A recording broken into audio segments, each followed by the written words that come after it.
Clark officially done for the 2025 WNBA season, as she and the Fever announced on social media. The Fever and Clark saying that she tried to get back on the floor. It appears that she just ran out of time, not able to get enough confidence back in her body as the season wraps up and the playoffs are likely about to begin. For it's a gut punch that basically encompasses an entire season of them. The Fever have lost so many players to injury, but obviously none bigger than Clark. And there was such a wait for this second season after her magnificent rookie season. And then, the anticipation of her possibly coming back, only for that not to happen, takes a lot of air out of the room, obviously takes a lot of energy out of the fans, and is a devastating blow for not just the Fever. And Caitlin Clark out for the remainder of the 2025 season, something we all think we knew was coming after what Stephanie White said earlier today. We couldn't be too sure until we see it for ourselves. And with this announcement from the GOAT's mouth herself, Caitlin Clark won't be returning this season, nor if the Indiana Fever make the... This is shocking. Caitlin Clark is officially out for the entire season, and let's be real, it's a full-blown disaster for the WNBA. This isn't just a tough break for one player, it's a meltdown for the whole league. Think about it. For weeks, fans have been teased with half-baked updates and cryptic hints. Clark, a two-time All-Star and the 2024 WNBA Rookie of the Year, has been sidelined suffering a right groin injury during the Fever's 87-77 win over the Connecticut Sun on July 15th. If you guys remember that game, Caitlin Clark put the team on her back in the winding minutes to give the Indiana Fever that lead. Clark also suffered a bone bruise at a later date during her recovery. Every headline dangled the possibility that she might step back on the court, keeping everyone hooked. Fans were clinging to hope, analysts were spinning theories, and the hype machine was running nonstop. Ticket sales skyrocketed because people believed Clark would be the one to save the Fever's season. But now, the bomb just dropped. Refund requests are pouring in by the thousands, and the league looks completely unprepared for the fallout. How did it spiral this badly? How does the face of women's basketball, the single player who dragged attendance, TV ratings, and hype into a new era, end up sidelined in such a reckless fashion? Caitlin has worked so hard throughout this time, doing everything possible to recover and return to the court, but ultimately, time is not on our side, said Indiana Fever COO and GM Amber Cox. While we will continue working with Caitlin and provide her with every resource we have available, there is not enough time left in our season for her to safely return, and her long-term health and well-being remains our top priority. We are looking forward to having her back at full strength to start the 2026 season. Clark appeared in 13 games during the regular season, averaging 16.5 points, 8.8 assists, and 5 rebounds per game, while helping lead the team to the 2025 WNBA Commissioners. Injuries are one thing, but this feels like a breakdown in medical decisions, a string of preventable mistakes that robbed the league of its biggest star. The WNBA just lost the player who made casual fans tune in, and the chaos is only beginning. This isn't just bad luck. It's a straight-up mess. Why did the WNBA keep feeding fans false hope, hinting that Caitlin Clark was on the verge of coming back when her body was clearly breaking down in front of everyone? They made it seem like she was just days away, but in reality, she was miles from healthy. That kind of smoke and mirrors doesn't just sting. It feels like a betrayal to the fans who believed every update. Before we break down the receipts, I want to hear from you. Drop a comment to show some love for Caitlin Clark, and tell me, can the Fever even dream of making the playoffs without her? Or is this season already finished before it really began? I had hoped to share a better update, but I will not be returning to play this season. I spent hours in the gym every day with the singular goal of getting back out there. Disappointed isn't a big enough word to describe how I am feeling. I want to thank everyone who had my back through all the uncertainty. This has been incredibly frustrating, but even in the bad, there is good. The way fans continue to show up for me in the Fever brought me so much joy and important perspective. I'm so proud of how this team has only gotten stronger through the adversity this year. Now it's time to close out the season and claim our spot. Let's talk about it, because the league doesn't want this conversation happening. When Clark's sophomore year wrapped, the WNBA suddenly found itself facing an injury storyline so brutal, nobody wanted to believe it was real. And once the bruises started stacking up during her so-called recovery, it became obvious. This wasn't random. Now that the full timeline is out in the open, the pattern is crystal clear. The trouble didn't start last week. It started way back in May, when Clark first felt that quad pain, and the league kept pushing her forward anyway. She even had to sit out a preseason game because of that first issue. At the time, it looked like nothing more than a small setback, something the trainers could patch up quick. But no, things spiraled fast. By May 24th, just 4 games into the regular season, Caitlin Clark was sidelined again, this time with a left quad strain. And this wasn't some quick fix. It was the start of a downhill slide that no one wanted to admit was happening. Then June hit, and the nightmare grew. Clark picked up yet another injury, a developing strain on her left side, stacking on top of an already long list of setbacks. At that point, most players would have been shut down, but Clark kept grinding, and the WNBA kept letting her push. You'd think it couldn't get any worse, but July 15th proved everyone wrong. In the final minutes of a game, Clark hurt her right groin, and that was it. That was the breaking point. Her season was done, whether the league wanted to admit it or not. Still, fans clung to scraps of hope, convincing themselves she'd bounce back. But August crushed everything.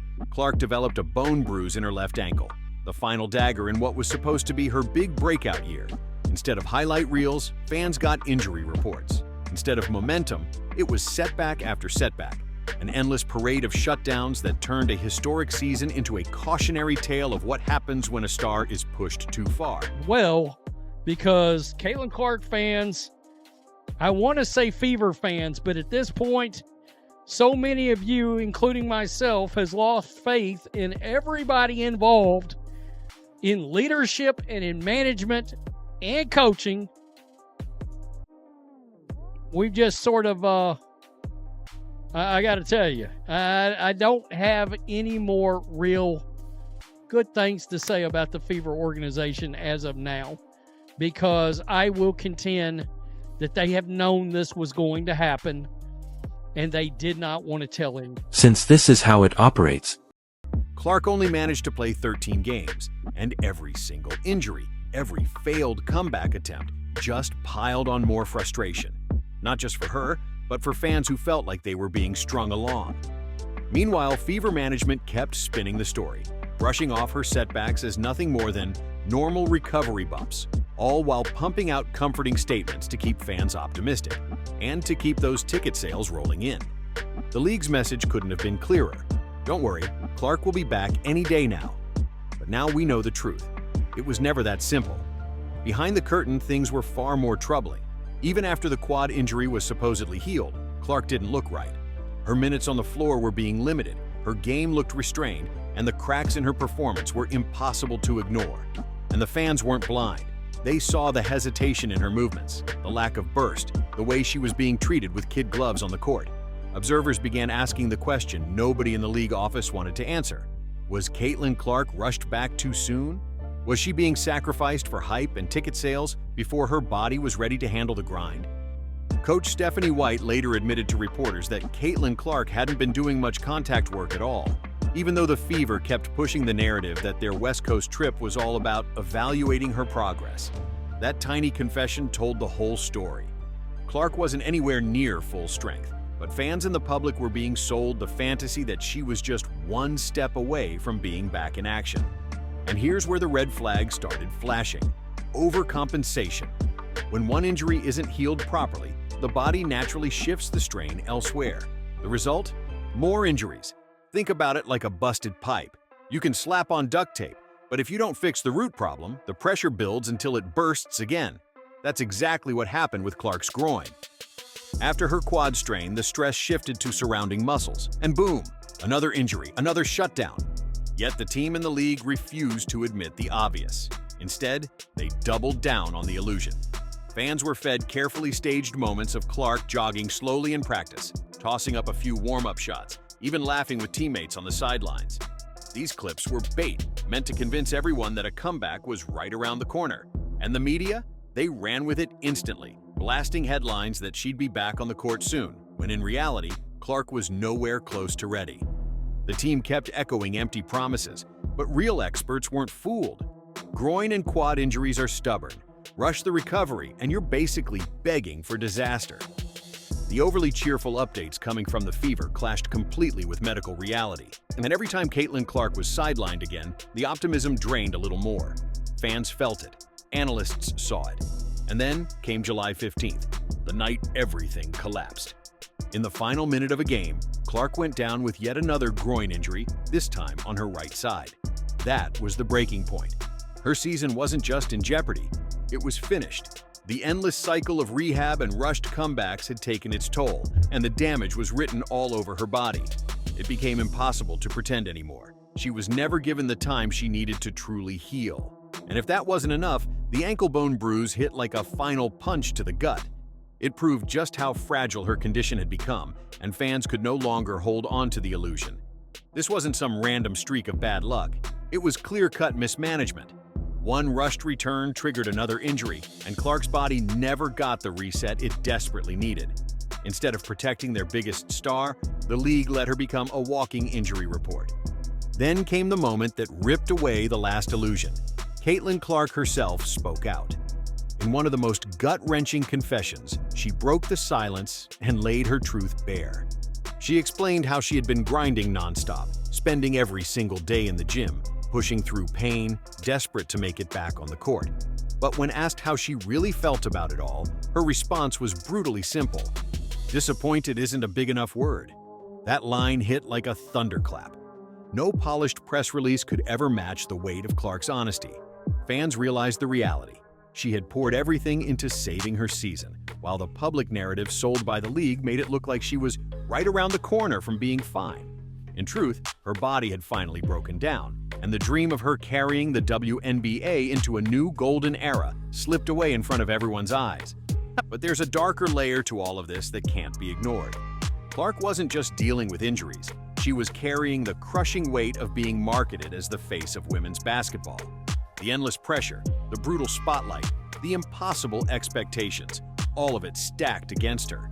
And suddenly, fans and media alike started asking the uncomfortable questions. Did the league push her too hard, too fast, just to cash in on her star power? Why was Caitlin Clark, already battling multiple injuries, still being thrown into such brutal physical punishment on the court? Why wasn't anyone stepping in to shield her? Where was the protection she desperately needed? Fans began to realize this wasn't just about her body breaking down, it was about the complete failure of the league and its referees to protect their biggest star. The frustration shifted fast. This wasn't just about unlucky injuries anymore. It was about how Clark was being handled, or rather mishandled, every single night she played. Despite her fearless, aggressive style, she wasn't getting the calls she deserved. Time after time, officials swallowed their whistles, letting dangerous fouls slide. And it wasn't a one-off, it was a pattern. On nationally televised games, the evidence was crystal clear. Replay after replay showed Clark getting hacked, shoved, and knocked down, with refs barely blinking. Social media lit up in outrage, fans hammering the same question. Why is the league's most valuable player left to take this kind of beating? Why was the one athlete who was driving attendance, ticket sales, and TV ratings being hung out to dry on the court? The silence from the officials only made it worse. Instead of defending Clark, the league let her become a target. And fans weren't just upset anymore, they were furious. This whole saga lit a firestorm, opening up a much bigger debate about the WNBA and how it treats its stars. The league didn't just ride Caitlin Clark's wave of popularity, it bet its entire future on her while pushing her body right to the breaking point. The refusal to address the brutal punishment she was taking turned into something bigger than one season-ending injury. It exposed where the league's true priorities lie. It wasn't only about Clark's health anymore, it became about how the WNBA manages all of its top talent. Instead of protecting and nurturing their brightest star, they piled the weight of the league on her shoulders and kept pressing until she collapsed under it. The player who should have been carried like royalty was treated like a machine, and the result was a complete disaster. Fans know it, the media has said it, and even Clark herself hinted at it. When is enough? Enough? At what point will the WNBA finally protect the very stars keeping the lights on? Or are they willing to risk the entire future of the league just to chase short-term hype? If you've been following this story, drop your thoughts in the comments below. Don't forget to hit like, smash that subscribe button, and share this video with your friends. And I'll see you on the next one.